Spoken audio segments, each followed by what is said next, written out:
sila raring na tumakbo eh.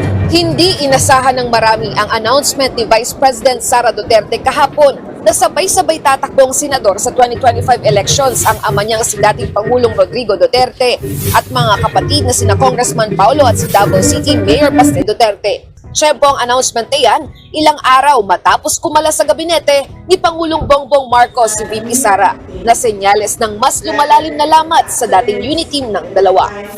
Tingin ng political analyst na si Edmond Tayaw, matagal nang planado ng mga Duterte na banggain si Marcos.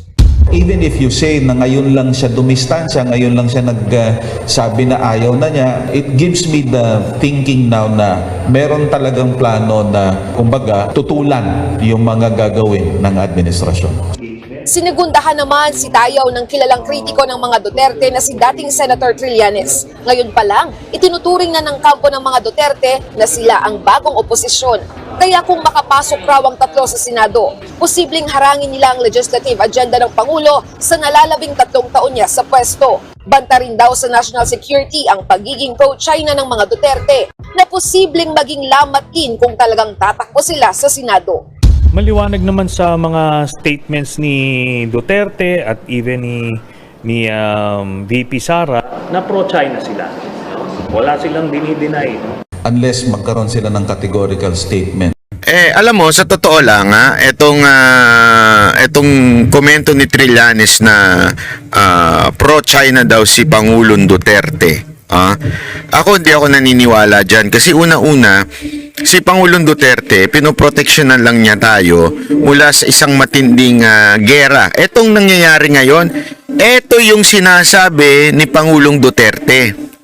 Ito yung sinasabi at iniiwasan ni Pangulong Duterteng mangyari. Ito pong nangyayari ngayon, ito yung iniiwasan niya. 'Di ba? It doesn't mean na hindi niya kinakantil, hindi niya pinoprovoke ang China, ibig sabihin pro-China na siya. Baka kanyo anti-America siya. Kasi hindi siya naniniwala sa propaganda ng Amerika. Tandaan ninyo, ang Amerika, may propaganda yan na magalit sa China. May propaganda yan against China. Kita nyo na nga lang yung Sinovac di ba? Ginawa nila ng propaganda, siniraan nila kasi talagang ang Amerika anti-China. Tama, mali? So, hindi yun ang pinaburan ni Pangulong Duterte. Ngayon, magtataka kayo kung bakit parang ang dating ni Pangulong Duterte pro-China. Hindi ho siya pro-China. Iniiwasan niya lang na magkaroon ng sigalot sa China. Kasi nga po, ito mangyayari. Sabi nga ni Kumparing Sas. Ay, sorry. Kumaring Sas, sorry. Sabi nga ni Kumaring Sas, di ba, na dalawa lang naman yung patutungan ng foreign policy, 'di ba? It's either gulo o kapayapaan. So asan tayo doon? Gulo o kapayapaan? Definitely doon tayo sa kapayapaan, 'di ba? Yung hindi ho tayo makipaglabanan. So dapat diplomatic. Kaya nga magtataka kayo ngayon ito kita ninyo yung ironic. Nung nangyari po itong huling sagupaan sa WPS o sa South China Sea, biglang hindi kailangan pala natin ng diplomasya. Biglang kabig ang administrasyon. Biglang nagbago yung kanilang foreign policy. Dati gusto nila gulo. Nung nakita nilang ginanon sila ng China. Tapos yung Amerika tila nanahimik, tila umiiwas. Hindi nyo napansin? Yung Amerika parang hindi biglang nakialam. Bigla silang oy, sandali, labas kami dyan sa away nyo Parang biglang gumanon yung Amerika, hindi nyo napansin? Biglang kumabig ngayon itong Pilipinas na pero sandali, daanin muna natin sa usapan. Kaya nga bigla mag-uusap ngayon ng Pilipinas at China pwede naman pala nilang gawin yun. Bakit di nila ginawa before? Ang ginawa nila ay nakipagbangayan pa. Uuwi din pala tayo sa usapan. Tama, mali. So, tama talaga si Pangulong Duterte doon. Hindi pro-China yon. At sa totoo lang, Trillanes, alam mo kung sino ang pro-China? Ikaw. Sa tingin ko. Opinyon ko lang to. Sa tingin ko, ikaw ang pro-China. Bakit? Pabalik-balik ka sa China eh.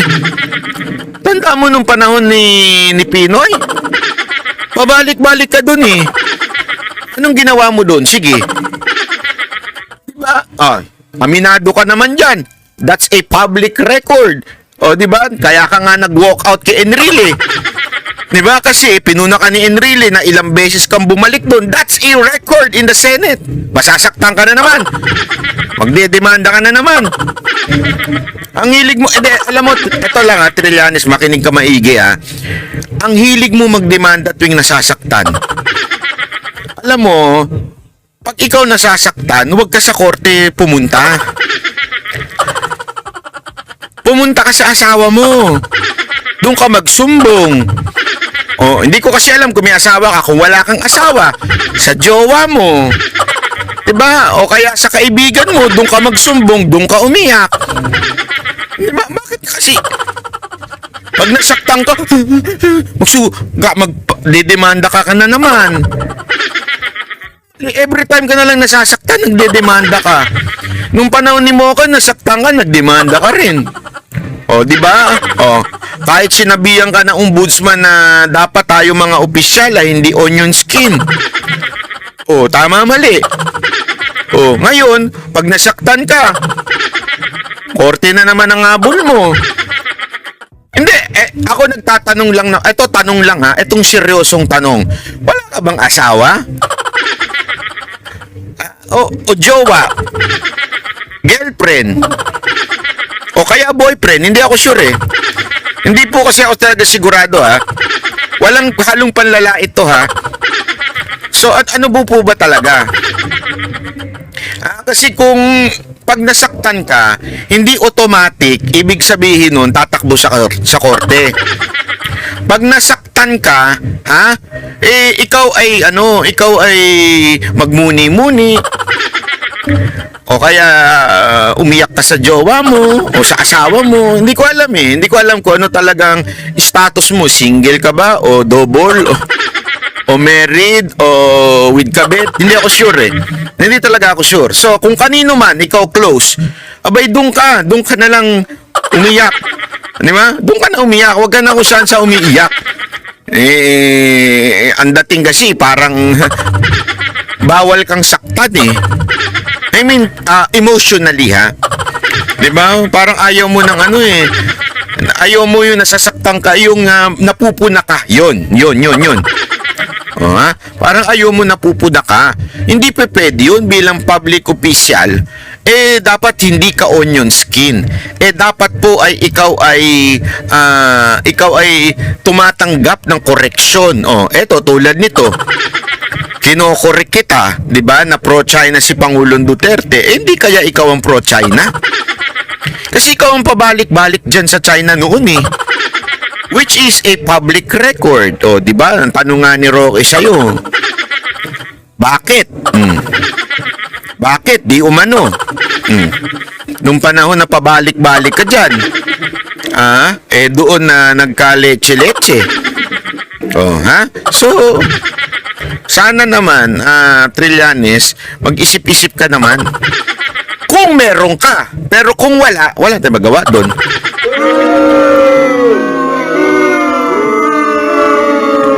Pero sa tingin ko naman, meron ka kahit kapiraso. Di ba? So, isip-isipin mo, wag ka masyadong butthurt na, masyado kang ultimong vlogger, pinapatulan mo.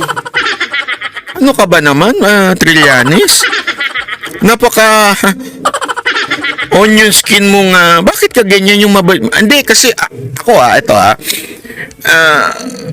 ito, experience ko lamang to experience ko lang. Hindi ko sinasabing ganito ka, experience ko lang to. Meron kasing doon sa kondo namin na tinitirhan ko. Meron doon ang bilis na sasaktan. Nakwento ko na sa inyo to pero kikwento ko ulit. Meron doon sa kondo namin, binigay kasi sa akin yung package niya. Nung receptionist, kasi doon iniiwan yung package, binigay sa akin ng receptionist, nagkamali yung receptionist, binigay niya sa akin, binuksan ko. yung plastic. Pagbukas ko ng plastic, ay hindi akin to. Tapos yung laman puro kaaklaan. Alam mo yung mga aklaan na basta puro akaaklakan. So sinoli ko doon sa reception. Tama-tama nag-aantay yung ano doon. Yung Barbie doon. Tapos nasaktan daw siya kasi binuksan ko. 'Di ba? Nasaktan daw siya. Sabi ko, ano ka? Parang sabi ko, magkano ba yan? 1,000,000 ba yan? Para masaktan ka? Hindi, 2,000. Sabi niya, 2,000. Gusto mo bayaran ko? 2,000 kasi nabuksan ko. O ito, bayaran ko na lang. Hindi, kasi may sentimental value yan. Basta luha-luha na siya. Sabi ko, hindi, kasi ganyan yung mga Barbie medyo mabilis masaktan. Lalo na yung mga millennial. Mabilis masaktan. Ang tanong ko sa iyo, bakit ikaw, Trillanes, ang bilis mo masaktan? Hindi, ako nagtatanong lang Nagtatanong lang naman. Bakit ang bilis mo masaktan? Pag ikaw ay pinupuna na dapat bilang isang public official, kahit hindi ka na senador ngayon, pero ikaw kasi ay public figure, nag-senador ka nga 'di ba? Sa kamalasang palad, nag-senador ka nga Yeah? Pagkatapos mong magkudita doon. Bakit ka nasasaktan? Anong problema mo? Kalalaki mong tao, ang bilis mong masaktan. Hindi, di ba? Kayo mga kalalakihan, di ba? Bakit kayo ba? Konting ano lang yun, nasasaktan na kayo. Yung iba nga sa inyo, binabato na ng mga asawa ninyo. Ayaw nyo pa rin iwan Di ba? Naninindigan pa rin kayo. Pero ikaw, ang bilis mo masaktan. Di ba? Ano yun? Public official ka pa man din. Diba? Medyo may konti tayong problema doon. Ako'y nagtatanong lang Ito ay sadyang pagtatanong lang kung bakit ang bilis mong masaktan. Ano ba ang problema? Meron ka bang karanasan noon na ikaw ay binubuli ng mga kaklase? Hindi ko sure kasi may mga ganyan yung mga paawa. Hindi totoo, alam mo yung mga paawa, yung may pagka-insecure na datingan, yung mahinang nilalang. Kadalasan dyan meron silang bad experience nung kabataan sila. Maybe nabully sila, maybe hindi sila pinapansin, medyo outcast sila. Kaya napaka-sensitive ng puso, yung mapuna mo lang konti, iiyak na, di ba? Yung mapuna mo lang ng konti, gagawa na ng eksena. Yung tipong, may spy siguro sa inyo. Pataasan kayo ng ihi. Mga ganun, di ba? Tapos pag pinuna ka, iiyak na. Pinagtutulungan nyo kami, mga banateros, ang yayabang ninyo. Di ba? Sama-sama na tayo dito. Hindi, kaya ako nagtatanong lang sa'yo, Trillanes. Kayo po ba ay may masamang karanasan noon? At ang bilis ninyo masaktan? Sandali, akala ko ba ikaw ay isang sundalo? Di ba? Ang sundalo ay isang matikas na namamayan. Di ba? Kaya ka nga naging graduate sa pagiging sundalo di ba? Ibig sabihin, baka naman kasi totoo yung sinasabi ni Pangulong Duterte na kaya ka talaga nakapasok dyan dahil sa iyong ama. Hindi, yan yung sinabi ni Pangulong Duterte at na aking itinatanong laang sa'yo. Di ba? Tinatanong ko laang sa'yo to. Kasi, pambihira, bilang isang matikas na sundalo, dapat, hindi yan sensitive Pag pinuna yan, matikas yan Pero, bakit tilang kayo po ang bilis nyong masaktan? Diba? Ano po ba ang problema, sir? Gusto mo magkaroon tayo ng isang matinding pag-uusap? Para bagang therapy session ng datingan? Tell me about yourself. Mga ganong eksena. Tell me about yourself. What's your experience? What are you feeling right now? Mga ganong diskarte. Gusto mo po ba? Kasi parang mas Mas matapang pa po kami mga vlogger kaysa sa'yo eh. Kasi at least kami, nakailang banat na ako eh. Wala pa akong dinimanda. Di ba? Nakailang beses na akong binanatan. Hindi ako nagdemanda ni once. Di ba? Ilang beses na ako sinabihan ng bayaran, ilang beses na ako sinabihan ng bayot, ilang beses na akong sinabihan na basta kung ano, bugaw, yan, oh. Di ba? Lahat ng paratang sinabi na sa akin, pero kasi hindi totoo, kaya hindi ako affected. Hindi ako affected. Bakit ako affected? Di naman ako bayaran, wala naman nagpapalamon sa akin. Lalo ng bayot. Naku. Lalo nang hindi bugaw, di ba? Oh, so anong ibig sabihin nun? Bakit ako magpapa-apekto?